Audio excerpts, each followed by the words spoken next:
Hey everyone, it's Elizabeth with Break Together. Thank you for joining me for day 5, the last episode of this week of my live updates or my video updates. And today it's Friday. I'm uploading this late in the day so that hopefully you are done with your work day and you're thinking, possibly this is how I end my week, is I try to get myself organized for Monday so that I don't have to think about it all weekend. And the topic that I wanted to speak about, which I think is relative to that, is mindfulness. And mindfulness really helps me be present in my day and better able to make choices about what I'm doing between tasks and between meetings. And that's where I find my little space for those healthy breaks. And one of the things that I found as I was doing research on this is that we multitask. We are born and our children have been raised to multitask.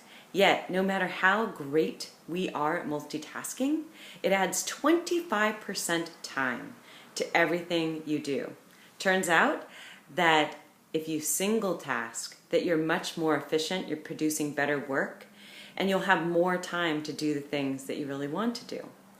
So for me, mindfulness is about looking at my day and trying to find those spaces where I would normally jump from one thing to the next and not be efficient. And so rather than, I can bet you, if you look at your whole day, there's probably a time where you're checking your email, you're trying to look at social media to see what's going on for the day, looking at the weather, looking at a sports update.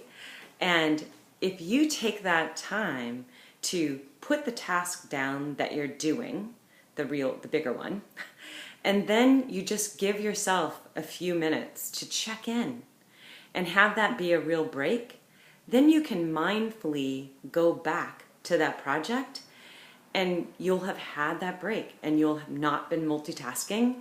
You'll be more productive and you'll be happier. So that's my big aha for the Friday, is that single tasking is where it's at. And you can be mindful by looking at where those moments are in the day that can help you be mindful and to do those things that you need to get done without feeling guilty. You don't have to feel guilty. So as you look at next week, try to find those spaces in your calendar. As you are around this weekend, try to be present with your family or the things that you're doing.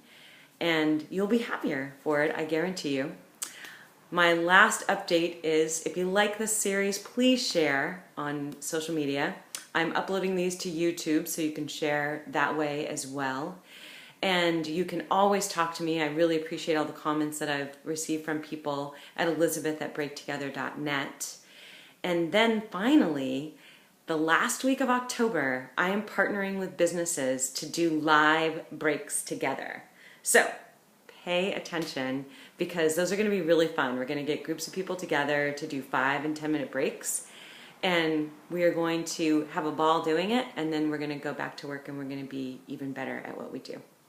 So have a wonderful weekend. Be great at what you do all weekend, which is just doing the things you love, hopefully. And if you're working, you can be great at that too. Ciao.